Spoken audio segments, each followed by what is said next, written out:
ओम शांति। राजयोग meditation की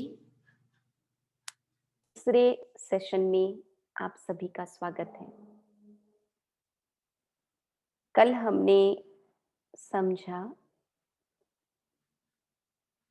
परमात्मा का शाश्वत नाम शिव है, उनका रूप ज्योतिर्बिंदु है, उनका धाम या उनका रहने का स्थान परम धाम है, ब्रह्मलोक है। और परमात्मा के गुण भी हमने समझा कि परमात्मा शांति के सागर, प्रेम के सागर, दया के सागर, आनंद के सागर, उनकी अपरम अपार महिमा, पतित पावन सद्गति दाता आदि आदि। अब ये बात आती है कि यदि परमात्मा कोई है, लोग उन्हें सुपर नेचुरल पावर कहते हैं, तो वो क्या करते हैं? अब भगवान आपके और हमारे जैसे साधारण कार्य तो नहीं करेंगे ना। जब वो ऊंचे ते ऊंची हस्ती है तो निश्चित है उनका कार्य भी बहुत ऊंचा और महान होगा। कहा गया जब जब धर्म की ग्लानि होती है तब तब भगवान को धरती पर आना पड़ता है। क्यों आते हैं भगवान? अनेक अधर्मों का विनाश करने के लिए, एक सत धर्म की स्थापना करने के लिए, साधु जनों गुणी जनों का उद्धार करने के लिए और दुर्जनों का नाश करने के लिए। धर्म की जब अति ग्लानि होती है, अब अति ग्लानि किसको कहते हैं? उसके निशानियां क्या है? जहां तक मेरी समझ है, जब जो माता पिता हमें पाल पोस कर बड़ा करते हैं, उन्हीं माता पिता की देख रेख करना बोझ लगने लगे, वही धर्म की अति ग्लानि का एक चिन्ह है, जिसको शास्त्रों में कहा गया 4 कुएं का पानी एक कुएं में समा जाएगा, परंतु एक कुएं का पानी 4 कुएं में नहीं रह पाएगा। यानी माता पिता 4 बाल बच्चों को संभाल कर पाल पोस कर बड़ा करते हैं, खड़ा करते हैं अपने पैरों पर, लेकिन 4 बच्चे मिलजुल कर माँ बाप की सही रीति से देखभाल नहीं कर पाते हैं। आज ये समय चल रहा है। कहा गया जब अनाज पुड़ियों में बिकने लगेगा, जब कन्या अपने मुख से वर मांगेगी, जब 10-12 वर्ष की कन्याएं संतान को जन्म देगी, ये सब कुछ आज हो रहा है। यानी वर्तमान ही धर्म ग्लानि का समय है, अति धर्म ग्लानि का समय। पापाचार, दुराचार, अन्याय, अत्याचार शिखर पर है। समय था कभी गलत कार्य, गंदे कार्य रात को हुआ करते थे, लेकिन आज इंसान इतना नीचे गिर गया है कि दिन दहाड़े गलत कार्य करने के लिए भी उसे शर्म नहीं आती है।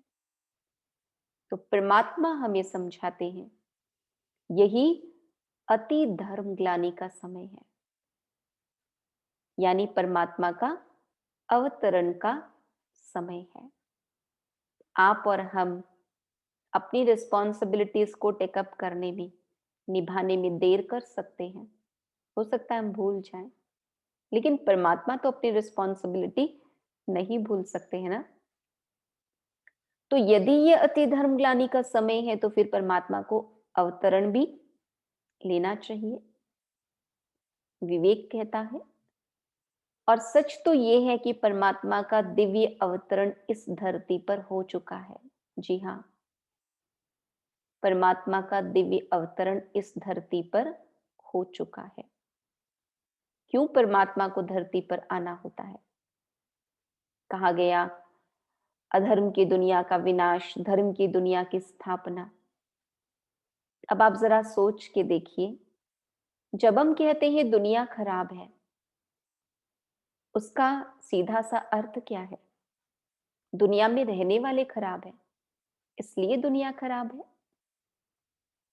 यदि अच्छी दुनिया धरती पर लानी है, तो दुनिया में रहने वाले सारे अच्छे होने चाहिए। यानी हम जब अच्छे हो जाएंगे, तो दुनिया अच्छी हो जाएगी। यानी अच्छी दुनिया लाना, नई दुनिया इस धरती पर लाना, इसका मतलब है हमें अच्छा बनाना, बुराई की राह से लेकर लाकर हम एक सही दिशा में हमें ढालना। जब बच्चा कोई गलती करता है, तो उसे सही रास्ते पर कौन लाते हैं?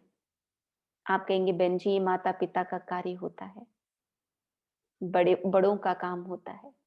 बड़े उसे समझाते, एक बार नहीं समझा, दोबारा, दोबारा नहीं समझा, तीसरी बार, चौथी बार बड़े प्यार से समझाते हैं कि बेटा इसमें तेरा ही नुकसान हो रहा है, ऐसा नहीं करो। तो समझाते समझाते धीरे धीरे हम बच्चे को सही ट्रैक पर ले आते हैं। वैसे ही हम सभी भगवान के बच्चे हैं, और आज हम बिगड़ गए हैं। गुस्सा भी करते, ईर्ष्या भी करते, बदले की भावना भी मन में पनपती, द्वेष की भावना भी है। यानी हम जो कभी बहुत अच्छे थे, बहुत गुणवान थे, बहुत चरित्रवान थे, वही हम आज बिगड़ गए हैं। तो हम बच्चों को सुधारने की जिम्मेदारी किसकी? हमारे माता पिता की। और कल आपने समझा कि आत्मा के माता पिता तो परमात्मा ही है। अब परमात्मा हमें सुधारेंगे कैसे? सुधारने का तरीका ही है उचित शिक्षाएं। लेकिन परमात्मा निराकार ज्योतिर्बिंदु स्वरूप है, तो वो हमें अपनी शिक्षाएं देंगे कैसे? अब इंसान को किसी और की भाषा में समझाने से इंसान समझेगा भी नहीं। गाय की भाषा में समझाया जाए तो मनुष्य नहीं समझ सकता है। मनुष्य को समझाने के लिए मनुष्य की भाषा में ही बोलना पड़ेगा। यानी परमात्मा को मनुष्य आत्माओं को उचित शिक्षाएं देने के लिए एक मनुष्य के तन का आधार लेना ही पड़ेगा। कोई दूसरा उपाय हो ही नहीं सकता। अब रही बात कि परमात्मा किस मनुष्य के तन का आधार लेंगे। एक लुटेरे में भगवान आ जाए तो लोग मानेंगे नहीं, लोगों का विश्वास नहीं बैठेगा। यानी जिसको भी परमात्मा अपना माध्यम बनाए, वो एक उत्तम चरित्र का व्यक्ति होना चाहिए। दूसरी बात, दुनिया में नास्तिकवादी भी बहुत हैं जो भगवान को मानते ही नहीं है। अगर ऐसे किसी में भगवान प्रवेश कर भी ले, तो वो उनकी कदर नहीं करेगा। इसलिए एक ऐसे व्यक्ति में भगवान को आने की आवश्यकता होती है जिनका भगवान में बहुत विश्वास हो, बहुत श्रद्धा हो, जिनके अंदर बहुत भक्ति भावना हो भगवान के प्रति। तीसरी बात, बच्चे को महात्मा कहते हैं क्योंकि वो नकारात्मकता से अनजान है, इनोसेंट है। तो महात्मा में भगवान का आना शायद अच्छा होता, परंतु यदि किसी बच्चे में भगवान आ भी जाए, तो परमात्मा की शिक्षाओं को वो समझ तो नहीं पाएगा, जीवन में उतार भी नहीं पाएगा। इसलिए परमात्मा को एक ऐसे माध्यम की आवश्यकता पड़ती है जिसका तन बुजुर्ग, यानी जीवन के तमाम अनुभूतियां उसको हो, जीवन के उतार चढ़ाव के अनुभूतियां हो, ताकि वो परमात्मा की शिक्षाओं को समझ सके, उसके महत्व को जान सके, उन बातों को जीवन में उतार सके। चौथी बात, जबकि भगवान के विषय में इतने लोग इतनी बातें कहते हैं। तो भगवान को पहचानने के लिए परख शक्ति चाहिए। और ऐसे ही एक व्यक्तित्व सन 1937 में थे जिनका नाम था दादा लेखराज। जवाहरत का व्यापार था। अब एक जौहरी का काम हम सभी जानते हैं, रोज का काम परखना, कौन सा बेदाग हीरा है, क्या है। तो एक परखने की नेचुरल हैबिट उनके अंदर डेवलप हो गई थी। आयु 60 साल की थी। 60 साल की आयु में उन्होंने 12 गुरु किए हुए थे। कहने का भाव है भगवान को पाने की इच्छा कितनी प्रबल थी। उन्होंने बाइबल, कुरान, श्रीमद् भगवत गीता, ग्रंथ साहिब सब कुछ अध्ययन किया था कि कहीं से तो मुझे भगवान का ठिकाना मिल जाए। इससे समझ सकते हैं उनकी भक्ति कितनी प्रबल थी। रोज गीता जी का अध्ययन करते थे, नारायण जी की पूजा करते थे, पोर्टेबल गीता साथ में रखते थे। सफर में भी होते थे तो गीता जी का अध्ययन निश्चित रूप से करते थे, तभी वो नाश्ता लेते थे। इतने पक्के भगत थे। व्यवहार में, चरित्र में बहुत ही उत्तम व्यक्तित्व के धनी थे वो, जिसके कारण समाज में, लोगों के मन में उनके लिए बहुत रिगार्ड था, सम्मान था। व्यापार में भी बहुत ईमानदार थे। लोग मानते थे कि भी दादा के पास कोई कभी ठगी होती ही नहीं है। तो ये सारी बातें, ये सारे रिक्वायरमेंट्स परमात्मा के अवतरण के लिए माध्यम बनने के लिए दादा लेखराज में मौजूद थे, जिसके कारण सन 1937 में जबकि भारत अंग्रेजों के चपेट में था, हम जानते हैं उस समय भारतीयों के साथ कैसा बर्ताव किया जा रहा था, जानवर से भी बदतर। तब लगा भगवान को कि मेरे बच्चे बहुत बिगड़ गए हैं, मुझे धरती पर जाने की जरूरत है। और उन्हें माध्यम की आवश्यकता थी और दादा लेखराज भगवान की तलाश में थे। तो परमात्मा ने उनके तन को अपना माध्यम बनाया और उनका कर्तव्यवाचक नाम रखा प्रजापिता ब्रह्मा। तो परमात्मा के दिव्य कर्तव्य, 3 दिव्य कर्तव्य परमात्मा करते हैं। और वो दिव्य कर्तव्य क्या है, हम प्रेजेंटेशन के माध्यम से थोड़ा समझेंगे।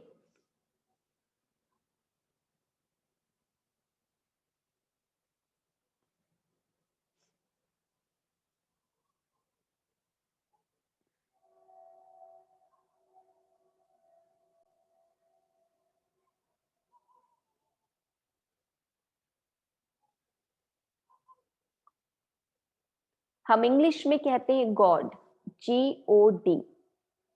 जी से जनरेशन, ओ से ऑपरेशन और डी से डिस्ट्रक्शन। परमात्मा निराकार ज्योतिर्बिंदु स्वरूप शिव ब्रह्मा जी के द्वारा स्थापना, विष्णु जी के द्वारा पालना और शंकर जी के द्वारा विनाश, ये 3 दिव्य कर्तव्य कराते हैं। करते नहीं हैं, कराते हैं। तो अभी हम सुन रहे थे कि ब्रह्मा जी के द्वारा स्थापना कैसे, एक साधारण मनुष्य जिन्हें परमात्मा ने अपने माध्यम के लिए योग्य समझा, उनके तन में परमात्मा ने प्रवेश किया, उनका कर्तव्यवाचक नाम रखा ब्रह्मा और उनके मुख का प्रयोग करते हुए उनकी शिक्षाएं हम बच्चों तक पहुंचा रहे हैं। यानी इस सृष्टि पर एक नई दुनिया की स्थापना का कार्य प्रारंभ हो चुका है। इसलिए आप देखते हैं, भले थोड़े ही लोग हैं, लेकिन लोगों के अंदर आध्यात्मिक जागरूकता बढ़ती जा रही है। अभी आप देख लीजिए कोविड-19 का जो सिचुएशन है, उसमें लोगों ने समझ लिया कि धन दौलत कोई काम का नहीं। जब नेचर का कोई ऐसा परिवर्तन का मोड़ आता है, दौर आता है, उस समय पैसा, धन दौलत सब कुछ रखे रह जाते हैं।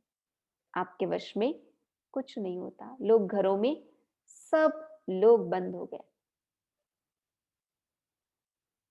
तो लोगों को समझ में आया कुछ हद तक, तो उनकी काबिलियत किस हद तक है, उससे ऊपर वो कुछ नहीं कर सकते।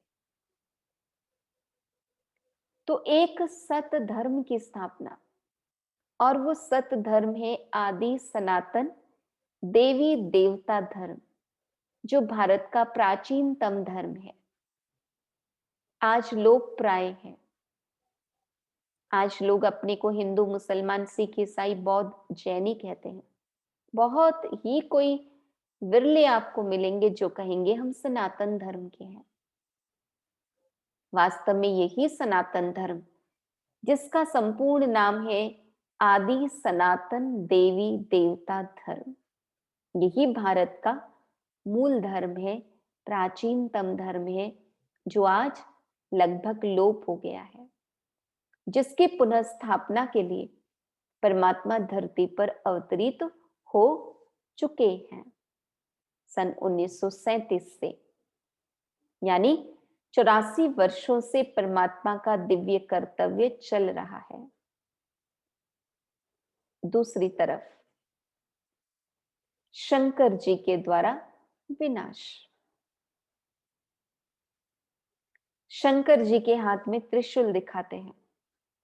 परमात्मा कहते हैं ये त्रिशूल प्रतीक है कि 3 तरीके से सृष्टि का महाविनाश होना है। एक, प्राकृतिक आपदाएं, नेचुरल कैलेमिटीज। दूसरा, सिविल वॉर, ग्रह युद्ध। तीसरा, एटॉमिक वॉर, अणु युद्ध। आज की तारीख इतने powerful hydrogen bombs, atom bombs तैयार हैं कि बनाने वाले का दावा है कि बस बटन दबाएंगे, सब कुछ तहस नहस हो जाएगा। तो परमात्मा कहते, हमारे शास्त्रों में, कथाओं में बताया कि शंकर जी ने तीसरा आंख खोला, तांडव नृत्य किया और सृष्टि का विनाश हो गया। अब ऐसे कोई शंकर जी करके बैठे नहीं है जिनकी आंख खुले, तांडव नृत्य हो और विनाश हो जाए। परमात्मा कहते, जब शिव परमात्मा धरती पर आते हैं, हम सभी बच्चों को ज्ञान का तीसरा नेत्र देते हैं, और तब चारों तरफ पांचों तत्वों का तांडव चलता है। भूकंप को भू तत्व का तांडव ही तो कहेंगे, बाढ़ को जल तत्व का तांडव, और तूफान को वायु तत्व का तांडव कहेंगे। तो ये पांचों ही तत्व मिलकर ऐसा तांडव मचाते हैं कि सृष्टि का महाविनाश हो जाता है। तो परमात्मा हमें समझाते हैं, पाप का घड़ा भरेगा तो फूटेगा कहा जाता है। इसीलिए दुराचार, अन्याय, अत्याचार अभी भी थोड़ी थोड़ी और बढ़ती जा रही है।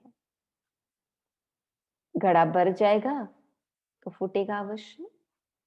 सृष्टि का नियम है, जब किसी बात की अति होती है तो उसका अंत निश्चित है, और अंत के बाद एक नई शुरुआत होती है। तो हम उसी दौर से गुजर रहे हैं, जबकि इस पतित विकारी कलयुगी दुनिया का अंत होना है।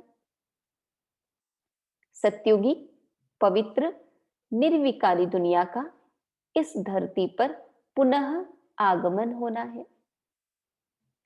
तो एक तरफ स्थापना की तैयारी चल रही है, दूसरे तरफ विनाश का रिहर्सल हो रहा है।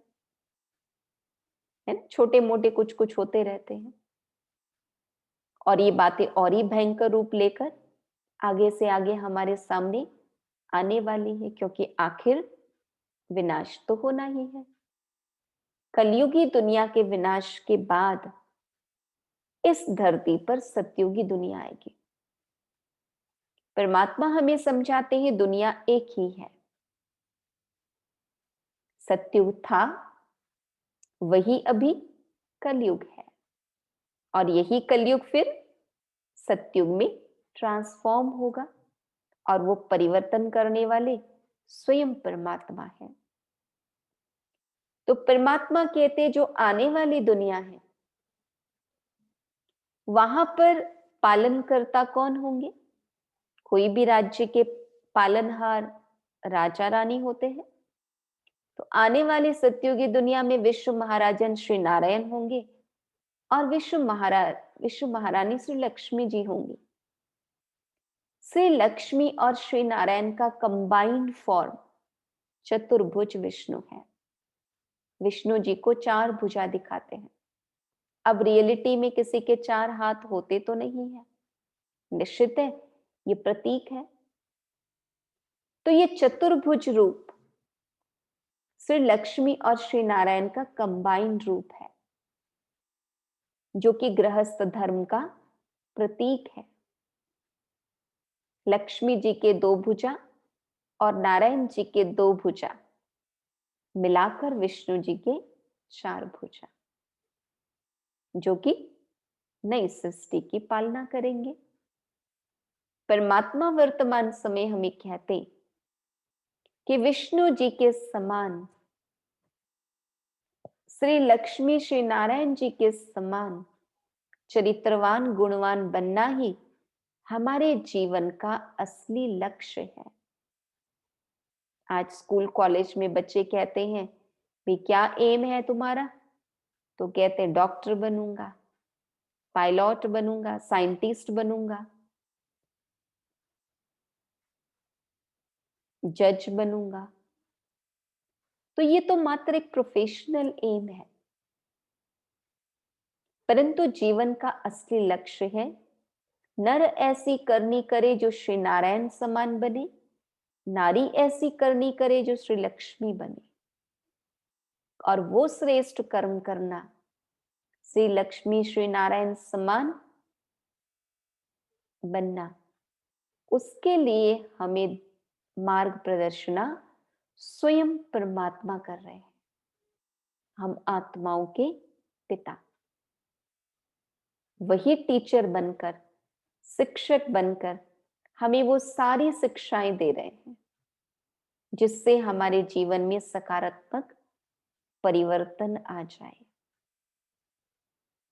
तो ब्रह्मा जी के द्वारा स्थापना का कार्य चल रहा है। शंकर जी के द्वारा विनाश अभी थोड़ा थोड़ा रिहर्सल हो रहा है, फाइनल अवेटेड, परंतु ज्यादा समय नहीं है। कुछ ही वर्षों के बाद जब इस धरती पर सतयुगी दुनिया आ जाएगी, उसकी पालना श्री लक्ष्मी और श्री नारायण जी के द्वारा होगा।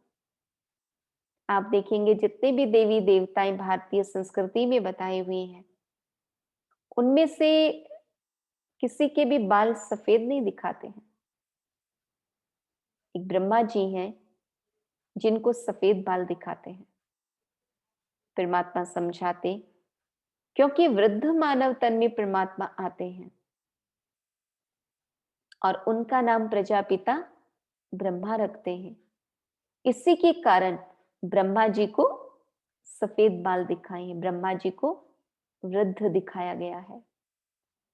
शास्त्रों में तो ऐसा भी बताया है कि जब देवी देवताओं पर कोई आफत आती थी, कोई दुविधा में होते थे, तो वो ब्रह्मा जी के पास जाते थे उनसे राय लेने के लिए। यानी ब्रह्मा जी को एक बहुत ही समझदार, एक बहुत ही अनुभवी देवताओं में भी बताया हुआ है। अब 60 साल की आयु में जीवन के तमाम अनुभव तो हो ही जाते हैं। समझदार तो इंसान बन ही जाता है। तो वृद्ध मानव तन में आते हैं, उसके प्रतीक स्वरूप ब्रह्मा जी को सफेद बाल दिखाते हैं, वृद्ध दिखाते हैं। अब परमात्मा कहते ये तीनों दिव्य कर्तव्य करवाने वाले कौन? परमात्मा निराकार ज्योति स्वरूप शिव। जैसे किसी कॉलेज में प्रिंसिपल या डायरेक्टर एक ही होते हैं और वो हाईएस्ट अथॉरिटी होते हैं। बाकी बहुत सारे डिपार्टमेंट्स होते हैं, सारे डिपार्टमेंट्स में टीचर्स, प्रोफेसर्स होते हैं, हेड ऑफ द डिपार्टमेंट होते हैं, परंतु वो सभी हेड ऑफ द डिपार्टमेंट के ऊपर प्रिंसिपल या डायरेक्टर होते हैं। वैसे ही ये तीन डिपार्टमेंट स्थापना, पालना, विनाश तीन देवताओं को सौंपा हुआ है, ब्रह्मा जी को, विष्णु जी को, शंकर जी को, परंतु इनके भी हेड कौन? निराकार ज्योति स्वरूप परमात्मा शिव। परमात्मा के दिव्य प्रवेशता कैसे प्रजापिता ब्रह्मा जी में हुई, जिन्हें हम बहुत स्नेह से ब्रह्मा बाबा कहते हैं, वो आपको शॉर्ट में बताते हैं। एक बार ब्रह्मा बाबा दादा लेखराज अपने किसी गुरु का सत्संग रखाया हुआ था उन्होंने, क्योंकि इतने सारे गुरु किए हुए थे, गुरु को बहुत ज्यादा मानते थे, तो समय प्रति समय उनके सत्संग भी वो आयोजन करवाते थे। तो ऐसे ही एक सत्संग का आयोजन हुआ था। बाबा के परिवार के बहू बेटियां, उनकी युगल बैठे हुए थे सत्संग में, और भी अड़ोस पड़ोस वाले काफी आए हुए थे। दादा का एक नियम होता था कि वो सत्संग के बीच से कभी नहीं उठते थे, क्योंकि वो ये मानते थे कि ये गुरुदेव की अवज्ञा है। सत्संग चालू था, लेकिन उस दिन अचानक ब्रह्मा बाबा अपने स्थान से उठ गए और उठकर बाजू वाले कमरे में चले गए। उनकी धर्मपत्नी, उनकी बहू, सभी आश्चर्यचकित हो गए, क्या इस दादा को क्या हो गया, ये सत्संग के बीच से उठकर कैसे गए। बहू और युगल को लगा कि शायद तबीयत ठीक नहीं है, दोनों दौड़ी गई देखने के लिए, परंतु ये क्या। बाबा जैसे ही बगल वाले कमरे में गए, बाजू के कमरे में गए, उनको पूरा कमरा लाल प्रकाश में दिखाई दे रहा था और उनको एक आवाज सुनाई दिया, निजानंद स्वरूपम शिवोहम, प्रकाश स्वरूपम शिवोहम, ज्ञान स्वरूपम शिवोहम। और वहां उन्हें ज्योतिर्बिंदु स्वरूप का साक्षात्कार हुआ।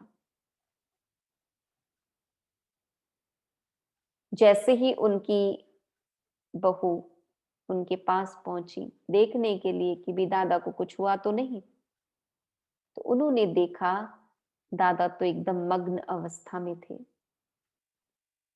ऐसा प्रतीत हो रहा था जैसे उनकी दोनों आंखों में दो लाल बत्ती जल रही हो। थोड़ा गौर से उन्होंने दादा को देखा तो उन्हें कृष्ण दिखाई दिया।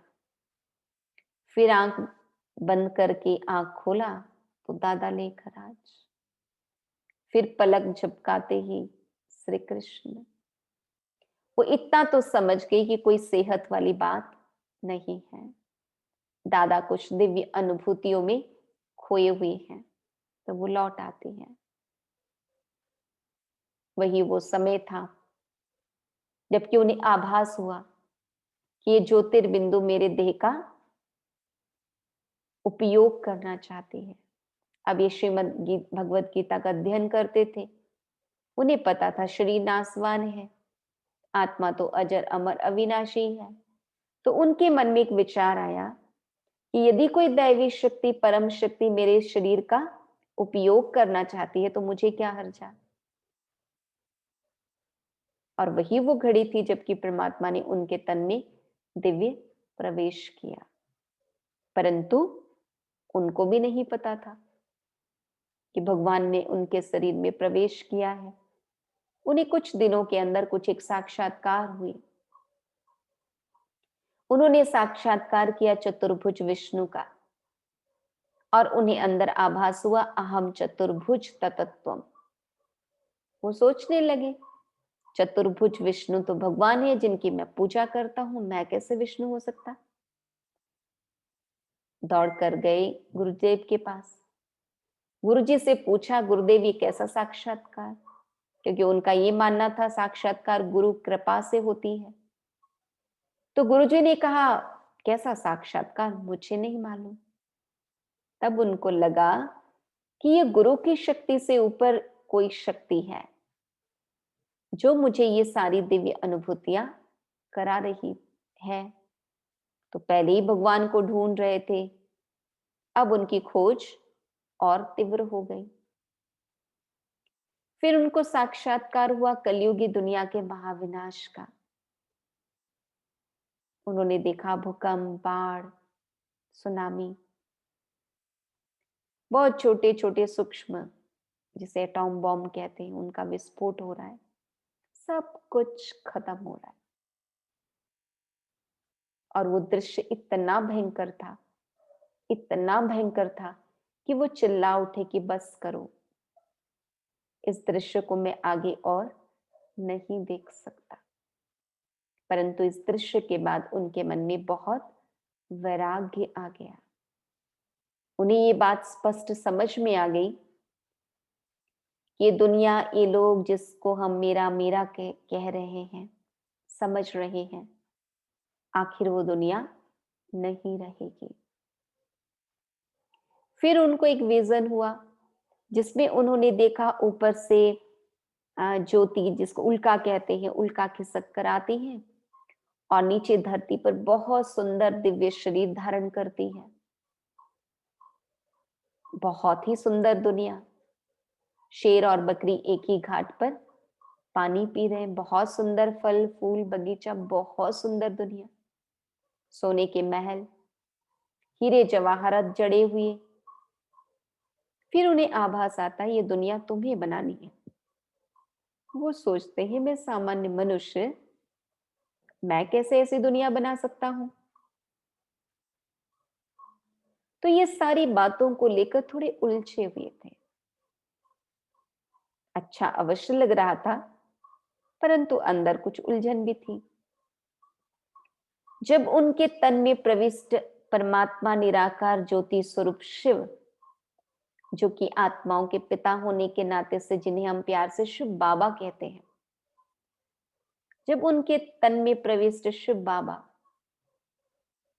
उनके मुख का प्रयोग करते हुए वाणी उच्चारण किए, तब सारी बातें उन्हें स्पष्ट समझ में आई कि यही अति धर्म ग्लानि का समय है, परमात्मा को अवतरण लेने का समय है और परमात्मा एक मानव तन में ही आते हैं और वो मानव तन मैं स्वयं हूं। तब सारी बातें उन्हें क्लियर हो गई। इस तरीके से दादा लेखराज कर्तव्यवाचक नाम प्रजापिता ब्रह्मा रखकर परमात्मा का दिव्य कर्तव्य 84 वर्षों से चल रहा है। इस धरती पर नई दुनिया, सुख शांति की दुनिया, धर्म नीति नियम की दुनिया लाने के लिए। तो परमात्मा कहते दुनिया का परिवर्तन निश्चित है। यदि हम बदलते हुए समय के साथ समय की मांग को समझकर अपने आप को उतना गुणवान चरित्रवान बनाते हैं, तो निश्चित है आने वाली दुनिया का हिस्सा हम भी बनेंगे, वहां हम भी जाएंगे। और यदि समय की मांग को नहीं समझते हैं, हम अपने अंदर की बुराइयों का नाश नहीं करते हैं, अपने अंदर अच्छाइयां नहीं भरते हैं, तो समय तो बदलेगा ही, युग परिवर्तन होगा ही, लेकिन उस आने वाली सतयुगी दुनिया में हमें एंट्री नहीं मिलेगा। इसलिए परमात्मा कहते कि समय की पुकार को हम सुने,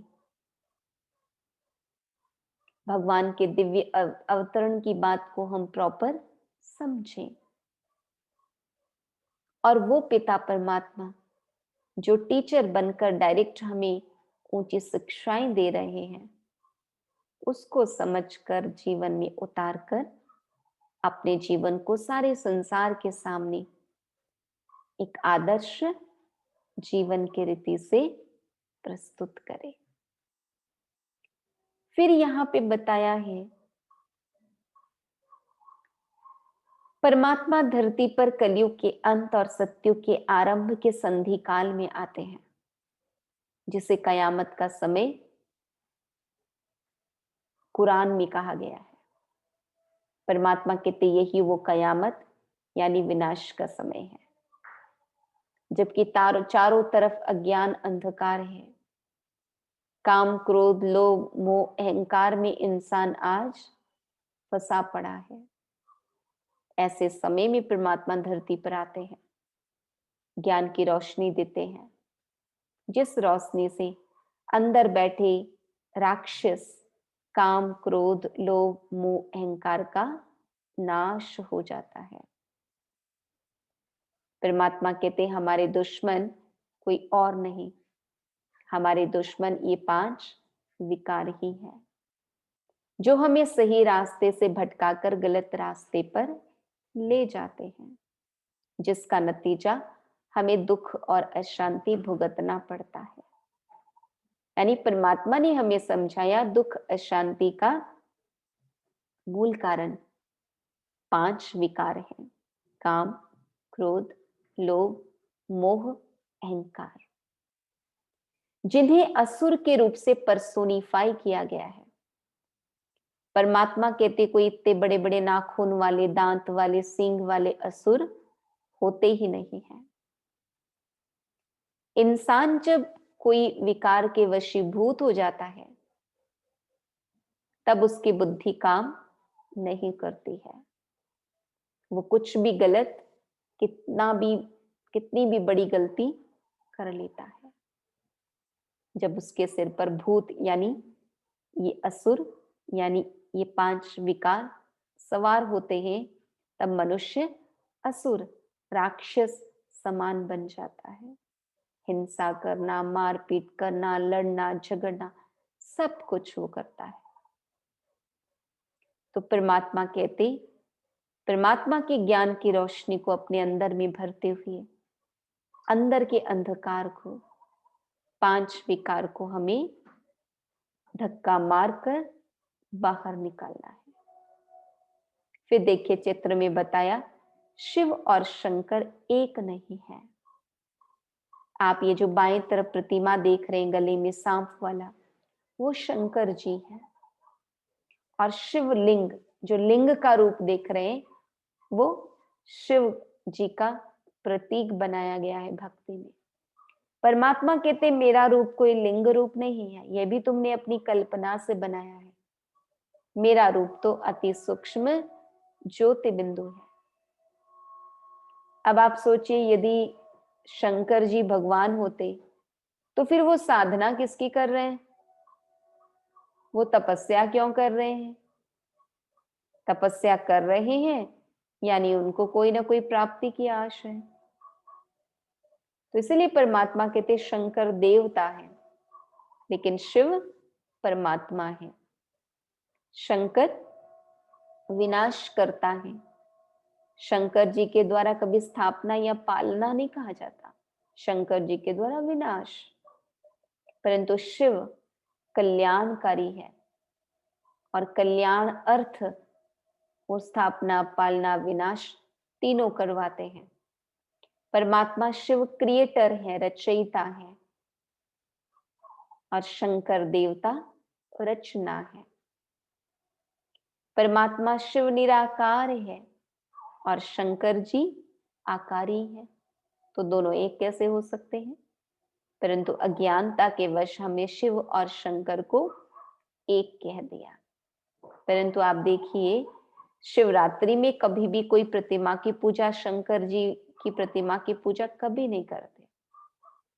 अगर दोनों एक होते तो कहीं प्रतिमा की पूजा भी होती रहती, परंतु परमात्मा कहते दोनों एक नहीं है।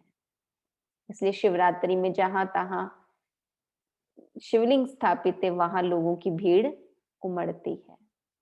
पूजा आराधना करने के लिए, बेलपत्ती अख धतूरा चढ़ाने के लिए। परमात्मा कहते अख धतूरा स्पेशली चढ़ाते हैं शिव जी पे, दोनों ही जहरीले फूल हैं। तो परमात्मा पे चढ़ाने के लिए गुलाब नहीं मिला और फूल नहीं मिले खुशबूदार सुंदर, अक और धतूरा ही मिला। कहते अक और धतूरा ही शिव जी को पसंद है। तो ये अक धतूरा किसका प्रतीक है? हमारे अंदर की बुराइयां जो हमें स्वयं को परेशान करती हैं और हम दूसरों को भी परेशान करते हैं। तो परमात्मा कहते अंदर के इन विकारों को, इन बुराइयों को हम भगवान को अर्पण कर दें। शिवरात्रि मनाते हैं। शिव जयंती क्यों नहीं कहते, शिवरात्रि क्यों कहते? गांधी जयंती, अंबेडकर जयंती, तो शिव जयंती कहना चाहिए, पर शिवरात्रि कहते हैं। ऐसा मानते रात को 12 बजे शिव जी का आना हुआ था। रात्रि जागरण करते हैं, उपवास करते हैं, व्रत रखते हैं। अब इन्हीं सभी बातों का आध्यात्मिक रहस्य परमात्मा हमें समझाते हैं। उपवास, वास यानी रहना, उप यानी नजदीक। मन हमारा परमात्मा के नजदीक रहना चाहिए। अब आपने उपवास कर लिया, रोज खाते थे, आज 11 से उपवास है आपका, 9 बजे आपका ब्रेकफास्ट का टाइम है, भूख तो महसूस होगा ही ना। फिर आप घड़ी देखेंगे, अच्छा अभी तो इतना ही बचा है। फिर दोपहर भोजन का समय होगा, तो फिर आपको भूख की महसूसता होगी। फिर आप घड़ी की ओर देखेंगे, अरे अभी तो 2 ही बजा है, अभी तो रात को 12 बजे जब प्रसाद चढ़ेगा तब प्रसाद मिलेगा। तो आप सोचिए, आपका ध्यान भगवान की ओर है या आपका ध्यान घड़ी की ओर है? तो मन तो भगवान के नजदीक पहुंचा ही नहीं, तो उस उपवास का कोई अर्थ ही नहीं रह जाता। फिर व्रत करते हैं, निर्जला व्रत, अन्न जल कुछ नहीं स्पर्श करेंगे। परमात्मा कहते अन्न जल स्पर्श नहीं करेंगे, इतनी परहेज रखते हैं, और मन को कैसी कैसी बातें स्पर्श कर जाती हैं। किसी का बदला लेने पर उतर आते हैं, किसी को गुस्से से भला बुरा कहते हैं। तो परमात्मा कहते व्रत, असली व्रत यही है कि मन में हम कभी किसी के लिए कुछ बुरी बात नहीं सोचेंगे। व्यर्थ संकल्प, नेगेटिव संकल्पों का व्रत करेंगे। अक धतूरा चढ़ाना मतलब अपनी बुराइयों को परमात्मा को स्वाहा कर देना है, समर्पण कर देना है। दीपक जलाते हैं, रात भर दीपक जलता रहे उसका ध्यान रखते हैं, रात्रि जागरण करते हैं।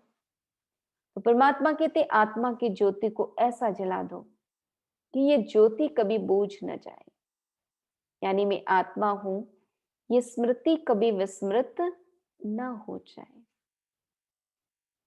तो ऐसे तमाम बातें जो रिचुअल्स के नाते से, परंपरा के नाते से हम मनाते आए हैं, परंतु उसके पीछे छिपे आध्यात्मिक भाव को हम धीरे धीरे भूलते चले गए, और परमात्मा आकर वो सारा आध्यात्मिक रहस्य हमें समझा रहे हैं। अब आप सोचिए, अपनी बुराइयों का यदि आप त्याग करें, सच्चे मन से भगवान को पल पल याद करें, मन को भगवान के नजदीक रखें, मन में किसी के प्रति नकारात्मक व्यर्थ विचार न चले, वो व्रत आप करें, तो शिव जी आप पे प्रसन्न नहीं होंगे? आपका दुख कष्ट दूर नहीं होगा? अवश्य होगा। परंतु क्योंकि सही विधि हमें नहीं मालूम है और हम उस विधि अनुसार पूजा आराधना नहीं कर पा रहे हैं, इसलिए जो फल मिलना चाहिए, जो प्राप्ति होनी चाहिए, हमारे दुख दूर होने चाहिए, वो नहीं हो पा रहा। तो परमात्मा कहते यही वो समय है, कलयुग के अंत का समय, जबकि परमात्मा धरती पर आकर ये सारी बातें हमें समझा रहे हैं, जिससे हम सही मायने में शिवरात्रि का पालन भी कर सके, अपने अंदर सुधार ला सके। तो ये परमात्मा का संपूर्ण परिचय है। नाम शिव, रूप ज्योतिर्बिंदु, निवास स्थान ब्रह्मलोक परलोक, गुण और महिमा अपरंपार, शांति के सागर, प्रेम के सागर, आदि आदि। और इस धरती पर उनका आने का समय कलयुग के अंत और सतयुग के आरंभ का ये संधि काल, जिसे संगम युग कहते हैं। और परमात्मा का कर्तव्य हमने सुना, ब्रह्मा जी के द्वारा स्थापना, शंकर जी के द्वारा विनाश और विष्णु जी के द्वारा पालना। और परमात्मा का ये दिव्य कर्तव्य पिछले 84 वर्षों से चल रहा है।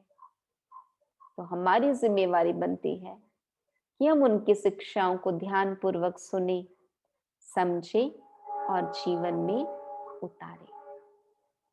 तो परमात्मा के संपूर्ण परिचय को लेकर, उनकी अपरम अपार महिमाओं को अपनी बुद्धि में रखकर हम मन और बुद्धि को परमात्मा में एकाग्र करेंगे। तो चलिए सभी 5 मिनट के लिए सभी बातों से अपने आप को उपराम करेंगे और प्रयास करेंगे कि बुद्धि हमारी परमात्मा में टिक जाए।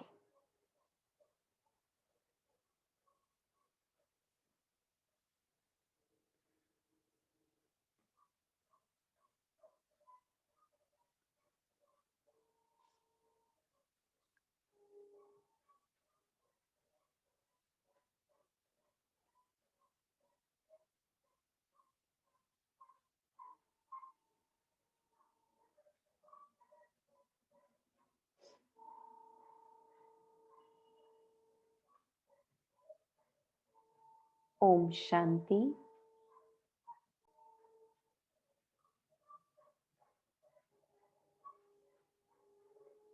मन बुद्धि को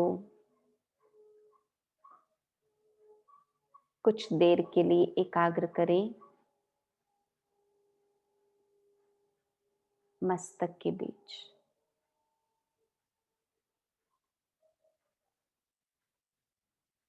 जो कुछ भी मन में चल रहा है,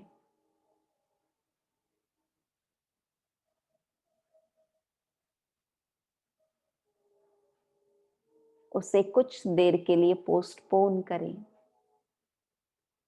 मन से कह दे, रे मन, ये सब कुछ थोड़ी देर के बाद। और धीरे धीरे अपने मन को सभी बातों से उपराम करते चले। ये देह, देह की दुनिया, 5 तत्व, सभी आकर्षणों से मन और बुद्धि को ऊपर ले चले।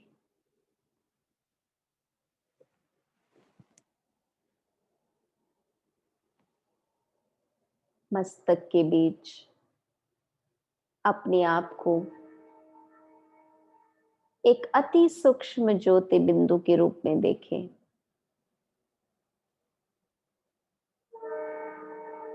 मैं आत्मा, यही मेरी असली पहचान है।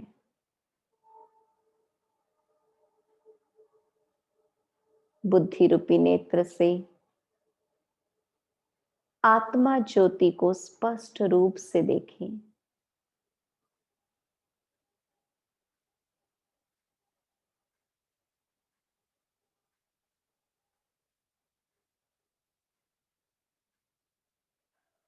मैं आत्मा इस देह रूपी गाड़ी के ड्राइवर हूं।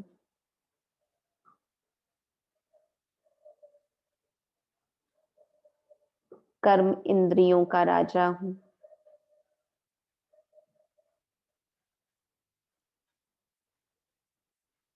इस धरती पर मात्र एक अभिनेता हूं।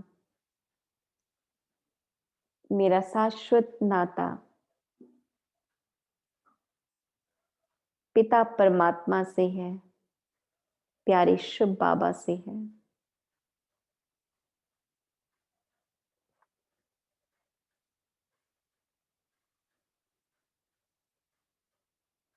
कुछ देर के लिए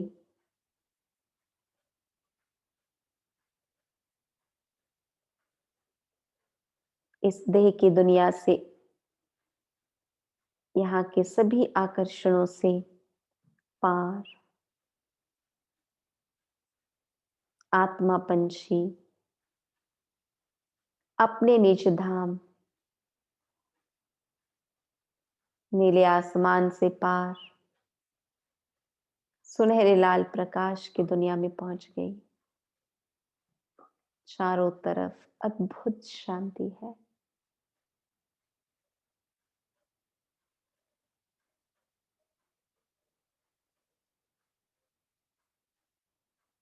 सामने शिव बाबा अपनी असीम किरणों को बिखेरते हुए, मैं आत्मा उस परम शक्ति के दिव्य सानिध्य में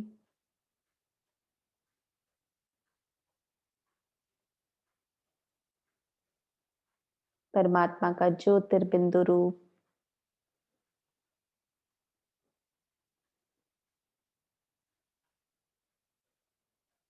अति सुहावना,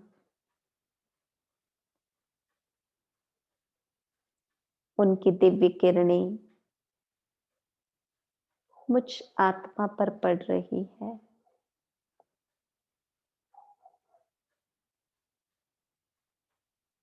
मेरा मन आनंद में गदगद हो रहा है।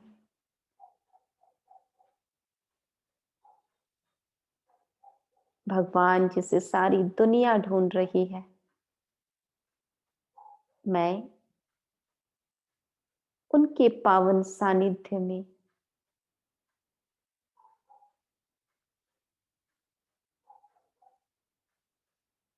डायरेक्ट उनकी किरणों के तले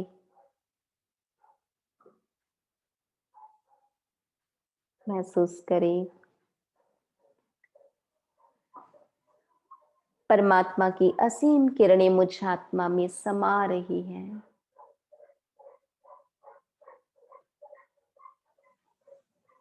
पवित्रता के सागर शिव बाबा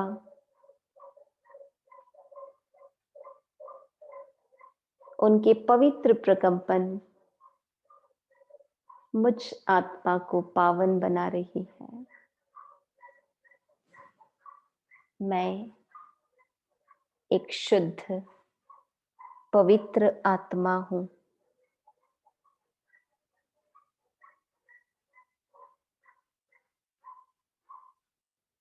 मनी मन अपने प्यारे पिता से बातचीत करें। बाबा, आप ही मेरे सच्चे माता पिता हैं,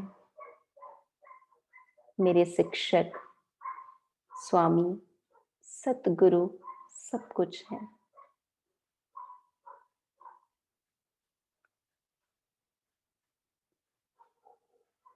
आपसे मेरा जन्म जन्म का नाता है।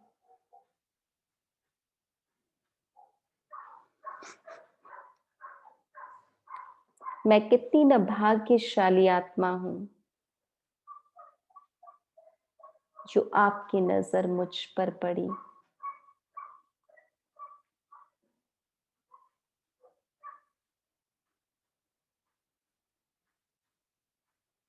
परमात्म प्राप्तियों को अपने में समाते चले।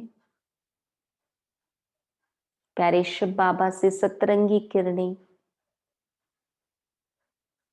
आत्मा के अंदर सारे गुण और सारी शक्तियां भर रही है।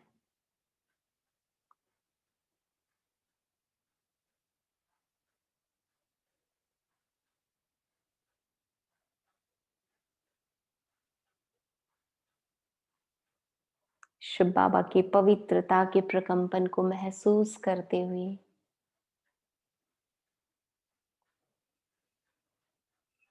धीरे धीरे सुनहरे लाल प्रकाश की दुनिया से नीचे इस देह की दुनिया में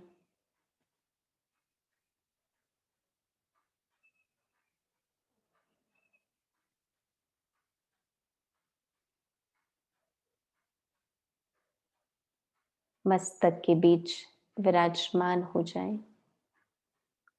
मैं एक चमकती हुई मणि, पवित्रता के सागर की संतान, शुद्ध पवित्र आत्मा इस देह में विराजमान, देह की मालिक, कर्म इंद्रियों का राजा। ये सारी इंद्रियां मेरी प्रजा है।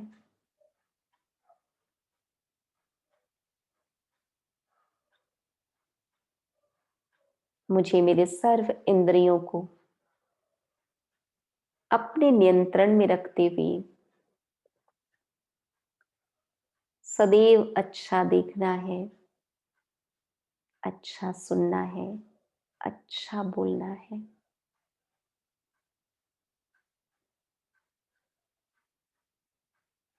एक शुद्ध पवित्र आत्मा के नाते से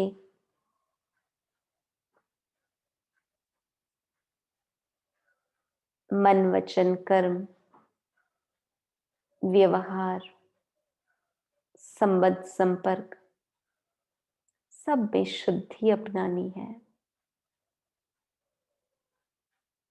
पूरा दिन मस्तक के बीच चमकती हुई आत्मा को बार बार महसूस करते हुए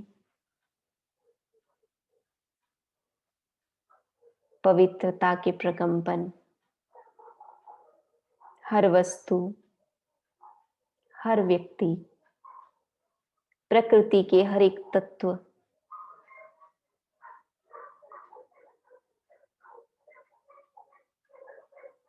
चारों तरफ बिखेरते हैं।